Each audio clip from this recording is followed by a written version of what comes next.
Welcome everybody to our session on augmented reality today. Have you guys seen augmented reality before? No. You guys like this. You're going to have so much fun. I'll just show you Anatomy 4D first, which will give you the idea of what augmented reality is all about. So this app is also free. So basically with augmented reality, you have what they call a target image, or sort of a trigger image. So this one is on the human body. It's just got lots of details and that sort of thing that you could show your students. If I swipe to the next side, you've then got the heart as well. So once again, lots of different information about it. But these are just considered trigger images, okay? So basically, so I'll put that down there, and I'll use that as my trigger image. I'll then get Anatomy 4D. So this is the same app, but this is actually the viewer part. So as you can see, I've got my little arrows here, and then so I need to put my trigger image between those shapes.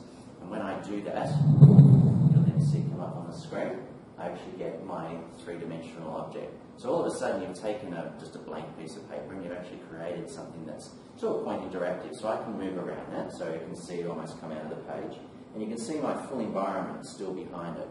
So I can sort of see all the shapes. If I then go and move my all the different systems around, I can then choose to turn different ones off. So I can analyse different parts of the body. I can change the sex. I can change. You can go right back to just seeing the skeletals. That one. Like that. Yeah. So you can then turn off, different systems. Now you can just see the blood ones. So you can actually then work your way around the body. So it totally changes how you teach science and that in the school. So that's basically how a target and a trigger image works. Okay? And then it sort of locks in place too, so as I move away from it, you can see that you'll lose it. So if I then move away from that, and then I swipe to my next one. So this, these you can email, you can print, so I can print this out, I can project this image onto a screen, and I could then point that at the screen. It doesn't matter how big either, so you can put that on an A1 poster or something like that. So do that again, so same viewer, so up comes the heart, and with this one, the heart actually beats. So I can sort of move around it, so I can see the heart there properly. So basically sticks to the page almost, so you can move around just like a 3D image. And same thing again, I can then turn off all the different components of that and analyse various parts. Yeah, so that's a very cool app. Alright, so that's Anatomy 4D. So that's basically how it works, alright? So this sort of ties in nicely then with Aurasma, because Aurasma actually gives you the chance to actually build those.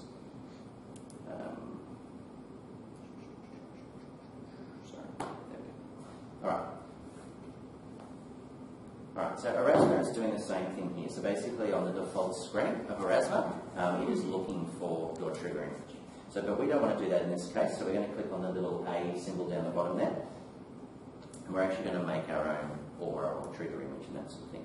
So there's a whole gallery here, so Aurasma has quite a large online side of it as well. If you go and have a look at their website, there's like tutorials and that sort of thing about what you can create.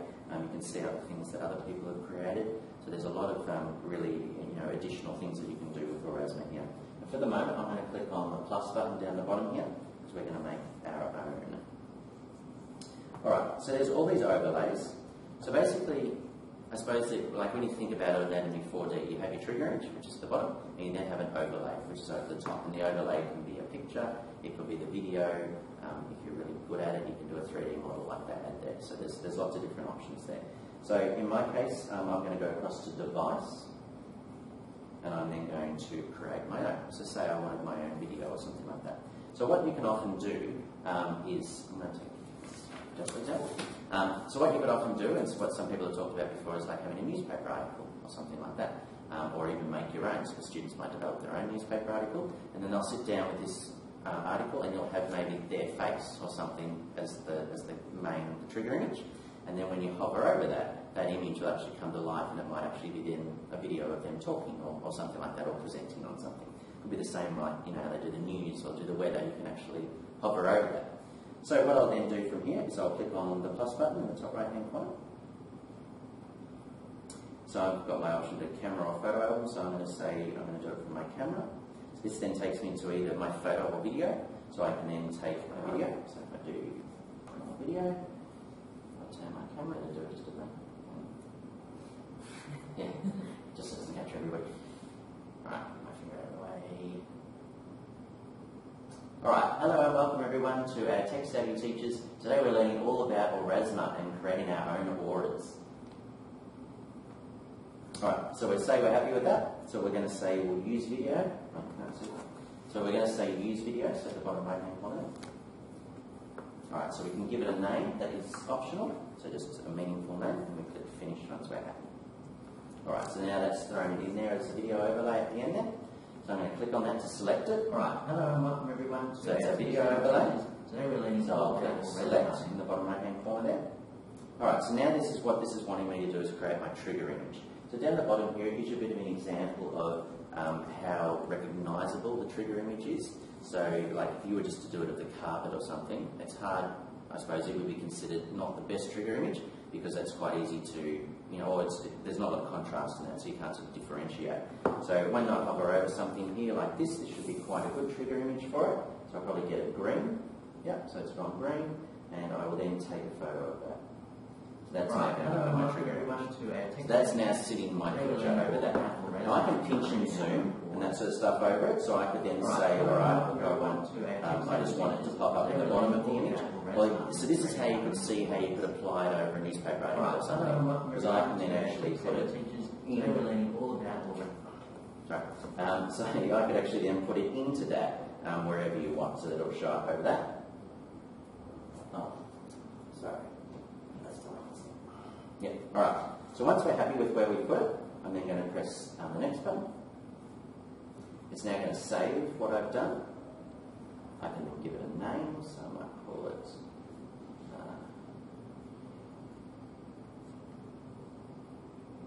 blue. I'll click finish.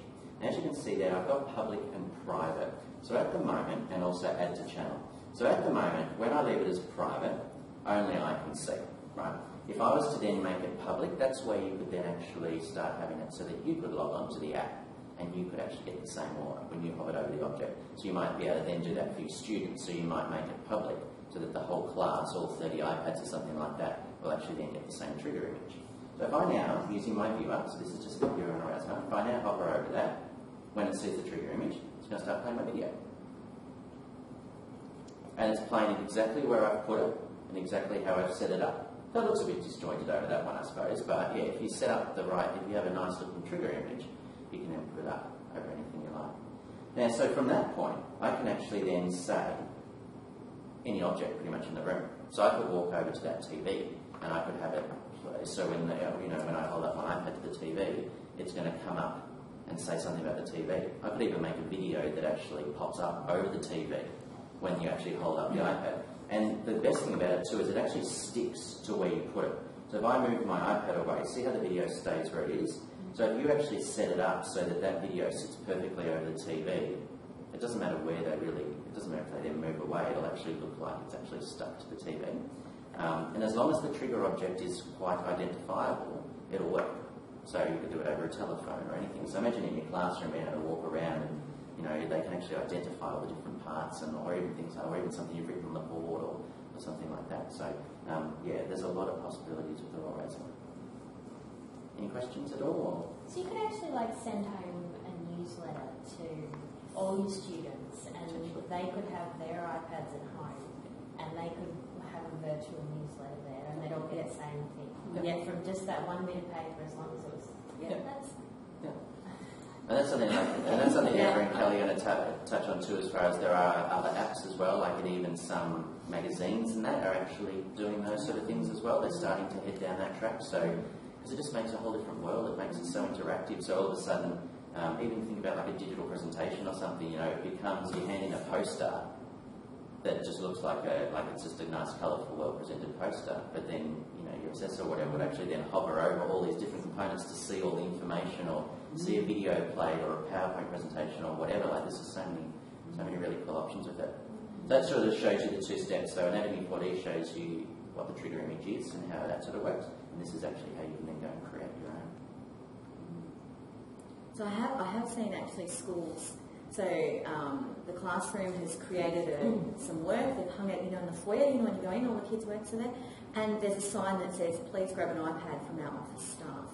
And so parents come in, or anyone who comes into the school can grab an iPad, apps already all loaded, and they just go around and it all pops up, and the kids have done different work. And Well, one of the other things we were saying the other day is imagine if you were in a library and the kids are trying to decide what book they want, but other kids have made book reviews, so they just have to hold it over the front. Some other kid says, I read this, it's a great book, the story's about this issue, and they could just go in the library getting reviews.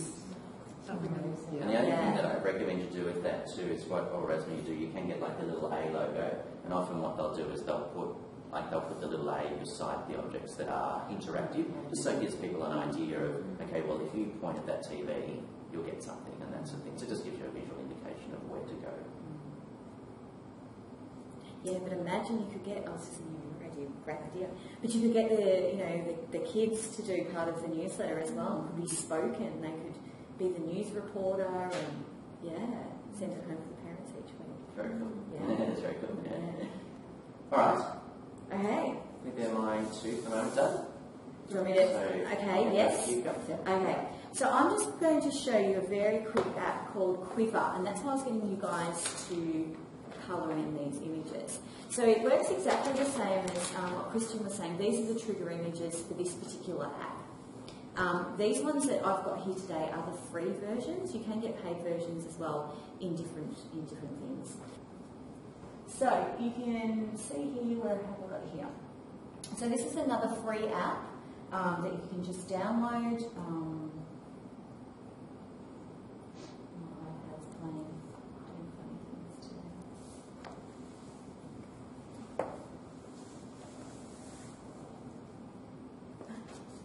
Okay, so you can see that it actually tells you what to do. You can print them, colour them, and then play with them. So, for example, I just did this. I just coloured in this bird one very quickly. Might need the sound too. Sorry, yeah, sure. Oh. No. Yeah. No. Might should send your volume up a bit. Just on the right. No. So you can imagine. Hang on, because it's on mute, that would help, wouldn't it? Is that? Let's get the music in. Oh, sorry. I did hear it. There we go. So each image that you guys have does something different. So if you like pass me images that you have.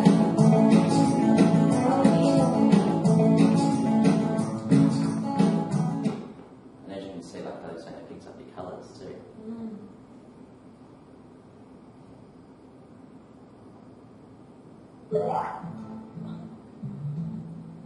So whatever colour you colour it in, it actually picks it up and allows you to design your own. Shall we try the plane? Would you be able to? Right, so, yeah. Thank you. So you can imagine when they're coloured in, lots of colours, they just look amazing. And so you can actually write something on the tail and it'll pick that up. So, you can imagine if you were to take something like this and, it's an introduction to my project or something like that. You can also press the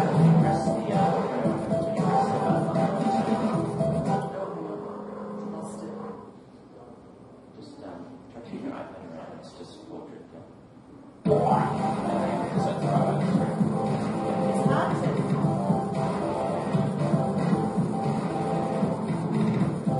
So you make it.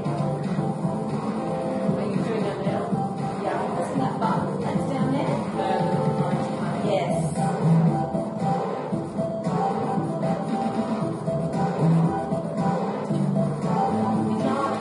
Do you want to give me the dragon? I'll show you the dragon. And then I'll show you.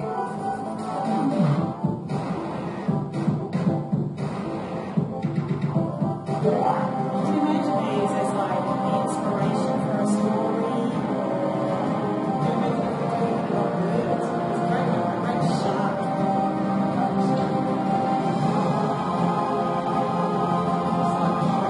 Yeah. Yeah, so story prompts. So you could talk to the kids about, different, aspects of the story. Okay, so if we're just going to use the dragon, what is the dragon? What is his backstory? What's going to happen to the dragon? You can use, as Amber was saying, you could talk about, adjectives. Let's describe the dragon, what colour he is, what are his characteristics. There are different versions. There's a world one you can get. There's a human cell that you can get. So you can imagine how they can go over all different genres in terms of text. The other thing that I was going to show you was, would any of you guys like a tattoo? Okay, that's really wrong. Let me show you. Okay, you'll need to choose your tattoos. Which ones would you guys like? How would you got a little bit tougher? Would you like one of those? Want a whole sleeve? You can all have one if you would like one. I've got some white paper here. Oh, fantastic. Oh, wow. So you can put it in this one. I was looking at, are you looking at that one? Oh, you're bad. Okay, so what you need to do is cut it out and then take off the plastic that's over the top, hold the wet cloth on there, like a normal tattoo. I'm going to get one up, another wet cloth. Yeah, that would be great, thank you. I hope someone wants the skulls now. Thank you. Okay, so take off the front. Oh, right. Probably somewhere where you can see it. So I put it on your forearm.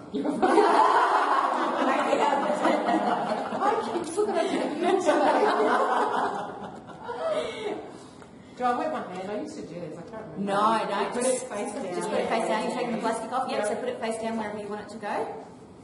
And then you just hold that over the top. The quiver. Yes. So you have to have that always over the picture. Mm-hmm. Okay, so you talk to the kids. Got wet? Thank whilst you. you've got That's it what we get over rid the of picture. a bit dripping. That's all right. Okay. Yeah. But I noticed as you were moving it around, it was still picking up on us. Yeah, it still sort of picks up little bits. Yeah, if it goes too far off the image, it will. Yeah. And when you do the locate, so does that mean each of these apps has a different sort of locate, or is there one that you just? No, is they're that- all different. They're all different. Right. Yeah. The apps. Yeah. So the trigger images that they work off because they're different. Yeah. So I get to know one really well. Yeah, it would be my. But it's a similar kind of thing to QR code. So have you used Yeah. QR code? Yeah. So it's the same principle that there's this particular trigger image Yeah. and it will lead you to a video or a picture, but these ones are a bit cooler than the QR. The only good thing about QR codes, I suppose, is that anything, as long as you've got a reader, Yeah. it doesn't matter where you generate it from, it will take you there. I'm going to go sit in my 1304 lecture like this. But I did on my holidays. So these are called miracle tattoos. Amber saw them and she said, look, these are really cool, and I went, I'm going to find them. So they were $10 a packet on eBay. These two set each other challenges. Yeah. But what they do is, I'll just show you here so that we can see them, and then I'll give you my iPad so you guys can pull it. I'll put it on mine as well. Do you want the big towel? Yeah. Oh, okay.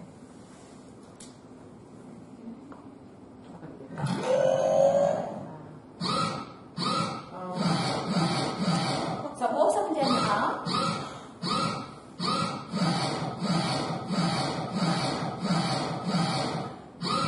So you can imagine a similar thing. You could use it for stories, you could use it as prompts. I just think they're really cool. This one, my kids love this one. I'll unhook this and I'll pass. So we just look up miracle tattoos. If you get the app is free. Yep, I'm just So if downloading you've it got right a now. smartphone, you It's can. like miracle tattoos, just a little boy. Yeah. So if you hold that over your tattoo now. I've got a new feature which is go freestyle, so you can unlock the animations from the tattoo. Oh. So you send over the camera, so you can have the spider on your face. Oh my Oh, god. there you go. So then you could move it around the room. You could set up scenes. You can tell stories. There's Oh, the- Oh, there you go. yeah. So now it's gone freestyle. Oh, wow.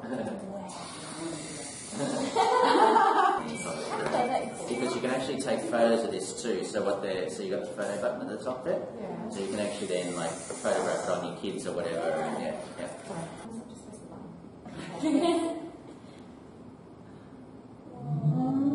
That's cool. So then you can, you can imagine that in terms of storytelling. You could actually, physically have the dinosaurs walking around. You could take photos, you could just take screenshots and then put them into, say, a PowerPoint or a Prezi or an Amaze presentation, or you could, just sort of take it as it is.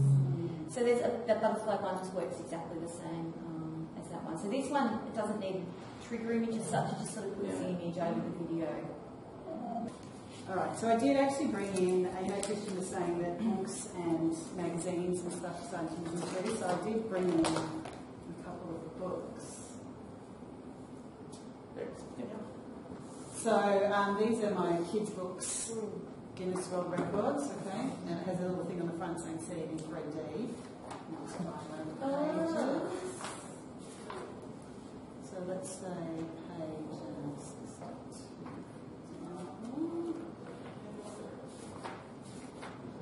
I need to buy a new one. Alright,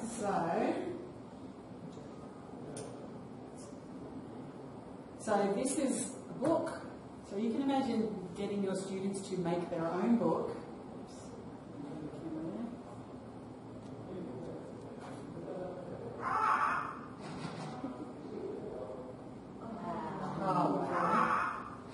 And the ground is a ball. There's a hoop. And when I tap it,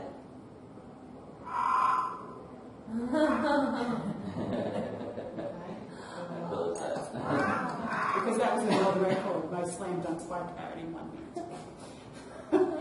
But you get the idea. So, and the other thing is, like, you'll see a lot of the women's magazines have something called Viewer in them. Yeah, And it's an same kind of thing. It's an app, and you put it over the page, and a video or something will pop up to show you. Okay. So they're all, but imagine the kids making their own book and or taking photos, of a class excursion, making it into a book, and then doing it. So cool. Alright, but that's enough of those image ones. So they're all kind of the same principle there. But I've got a couple of other augmented reality ones. So the first one I'm going to show you is this one called Starwalk.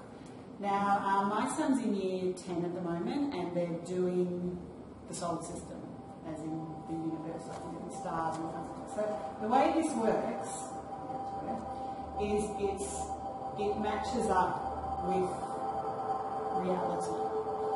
So that way, is that really south that way? It says that that's south.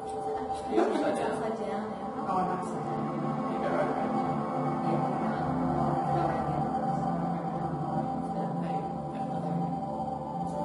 And you probably won't be doing it at night, but at night time you actually use the camera and you can match the stars up to what you can see.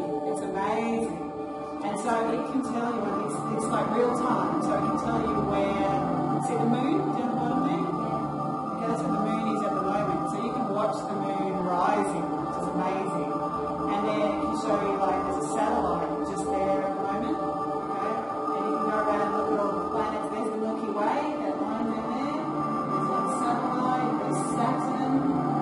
Okay? And then once you've decided what you like, you can zoom in and out on it. You can also get information. So if I click on Saturn, it'll then tell me about Saturn. Get some information on it. A calendar, so I know when it's going to rise, that kind of thing. I think it was now, though. That's fantastic. And then I can find things. So if I click on this search button down here, and I decide maybe I want to see some constellations, or I'm looking for particular things in the solar system, I can just click on it, and it will show me where it is. So at the moment, Jupiter's not too far from the sun. Or I could look at, for example, some satellites. Find satellites. A lot of satellites. Click on it, and then if I click on the satellite, it will take the information from the satellite. So there's lots and lots of information there. That one's really good. And you can also down the side here change it, the light. So you see, this is the visible. Oops, that's the visible light there. But you can also see infrared. So look at the different colours you can see from the infrared. It's amazing. shake it. So whatever you've done, you just shake it and it'll find where you really are in real life. So, oops. So what was that called? Star Walk. Yeah. And that's the first Star Walk. There's a second Star Walk as well, Star Walk 2. They're both great. They're fantastic at night time if you go out on a really dark night. They're really good. So you would take this out at night? Well, imagine that you had like year 10 class, like my son's doing now. They could go out and if the moon is up, you could look at the moon and then you could say, you know, what's near the moon? Okay, but we can't see that because the sun is so bright or whatever. But yeah, at night time, you really can hold it up and you can make it so it's using the camera and you can match the stars up. So you go, what's that star? You just point this at it and it will tell you what it is. It's pretty good. But and so you can do constellations. You can. It's just brilliant. How would you do that tonight? Students get Yeah, just tonight, so long playing with these. I mean, I spent. So that's a really good one. And the whole idea of augmented reality is that it's reality with extras. So this is the real sky, and we've got extras for it. The other one that I absolutely love is geocaching. Now there are, it's a bit nerdy, but I'm not. There are lots of different geocaching apps. This just happens to be the one I use. And in actual fact, you don't need an app. You can just have anything that will pick up your GPS location. I'll just show you. I think I've got it up here. You can just go to geocaching.com. Okay. And it'll show you a map of all the geocaches in the world. This is a geocache. It's like treasure hunting. So these are hidden, things like this, some of them are big, some of them are tiny, they're hidden all over the world. That's a map there. But look, if I zoom in, you can see, hopefully, in Australia. Oh yeah, here goes Australia. So here they are in Australia. So even just near us here, if I zoom in, there's so many, there's heaps of them. And yeah, it's like a treasure hunt. So imagine that you're out with your kids. How I started that, then my kids told me it was too nerdy and they didn't want to do it anymore. And you use this particular app. So I'll get the app open again. So I get my app open and I say on this, find nearby geocaches. So it'll tell me if there's any in this area. Right? So that's where we are. Okay. So there we are. Where that blue dot, you know the little park just there? There's one in the park. Okay, so I'm going to click on that.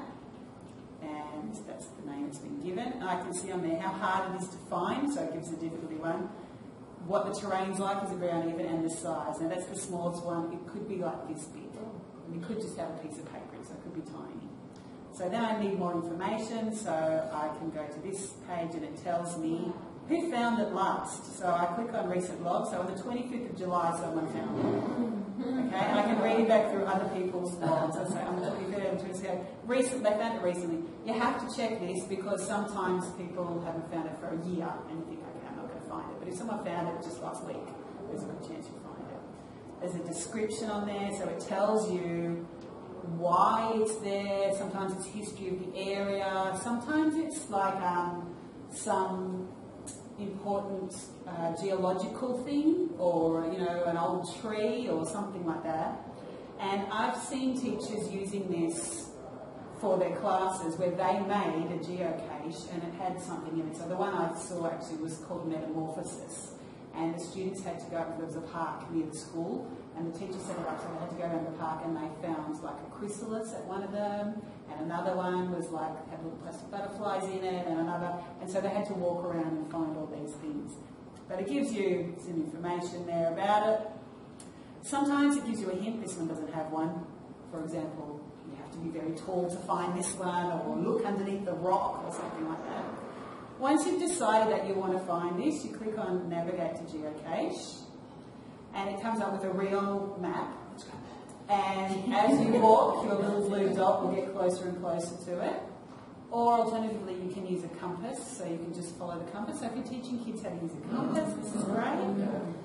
And then when you get there, if you happen to find it, go back here, you say here, found it, and you just write a message like those other people did. You can put a photo if you want, and then it says you can drop stuff up. So what happens is when you find it, and some of them are really hard to find, a lot of them I failed to find, but when they're big ones, they're usually not too bad. And inside them they have like little toys and stuff, and the plan is if you take something, you've got to put something in. You don't have to take anything. And they'll all have a bit of paper, sometimes you have to take your own pen, and you just sign your name. So you've got a log here and you've got a log there. It's just so that the person who's maintaining this knows people are finding it, people are not finding it. And there's usually a little note in there saying, for people who accidentally find it, saying, this is a geocache, please don't throw it in the rubbish or take it or whatever. So that's how it works. You're going to get like centralised around a tip or something. Yeah. Yeah, so it's really fun, and I just think for use like geography or science and stuff like that, it's so many uses for it. And it is real augmented reality because as you walk, you see it moving. So as I said, you can use this app, or the other thing you can do is if you just go to the real site, which is just on your computer, you can get just say I wanted to do, there's one in Kells. I'm not sure that is. Okay, so this is near my house, okay, so you can see those smiley faces, they're the ones I found. So just say, okay, there's one in Garfield I haven't found, so if I click on that, so this is on the actual website, not the app, so if I try and get that.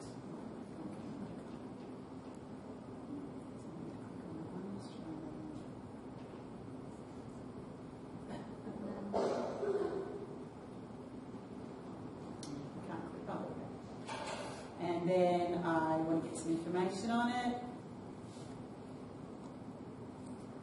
I can actually print this out. And it has, it's hard to see there, but this is, you need some kind of app, and there are lots of free ones that will help you find these coordinates, okay?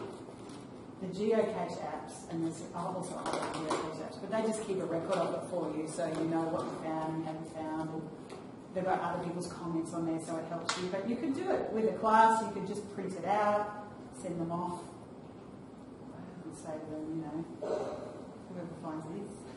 So, and have you set them up? So if you were to create your own trail, Yeah. how would you go about doing that? So there are rules. It's on the geocache site to show you how to do it. But basically, you need a camouflage container. You have to have geocache written on the lid, and you have to have this little thing in here saying this is a geocache. So which they give you, you just print it out, and there are certain rules about where you can place it. So you can't put it on private property.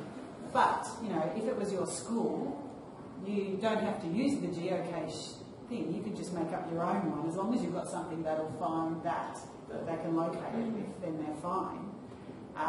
But yeah, to set it up, it does need to be approved. So sometimes if they're in the national parks and stuff like that, you do have to actually call them and say, is it okay? And they usually say yes. So Even not on camps, it's the way on camps. Mm. Camps are huge camps. Yes, yeah, my kids are doing it. It's massive with the Scouts, which is how I found out about it. The Scouts do it. So it's really fun, and you go to places, I mean, nothing to do with school, you go to places that you've never heard of because, you know, maybe there's something historical there or some kind of, you know, natural thing. And I've just been to all these amazing places because I was like, okay, I'm here, I want to find a geocache, and you look around and they are everywhere. There's even one on the space station, apparently. Oh, really? Yes. That's on the bucket list. It is. If you take the time to have a look, they're everywhere. And it's hard to believe there are so many and so few people know about them. Yeah. They're everywhere. So that's a really good one too. So they're just slightly different kinds of augmented reality. And then there are a couple here that are just fun. So are you going to do the racing one? The Toyota one? Yeah, if you want me to. Have you got the printer? This is what my kids are using to just for fun. Okay. So this is. So the idea is that you have to do shields, but at our house we use shoots and just. So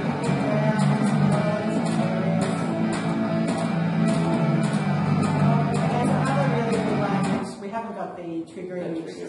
but this Toyota one, which is a remote control racing car. And so you have a track, it's a track, isn't it, that you print out, and then you can only see the racing car on here and you drive it around the track. Hard to drive, yeah. It is hard to It is hard to drive. So we won't be able to because we haven't printed out the trigger image, but it's very cool. Any other ones, guys? Oh, no, not really. I've got a spacecraft 3D, but it's the same. It just shows you the spacecraft driving along, so it's like you're on the moon. Yeah. And the other one, of course, is the QR codes. Yeah. QR stuff is the free site. It's just online, just Google QR stuff, and that's how you create them. Yeah. But I reckon Erasmus the best one. Because you just imagine, imagine how excited the students would be if they're the ones. That's amazing.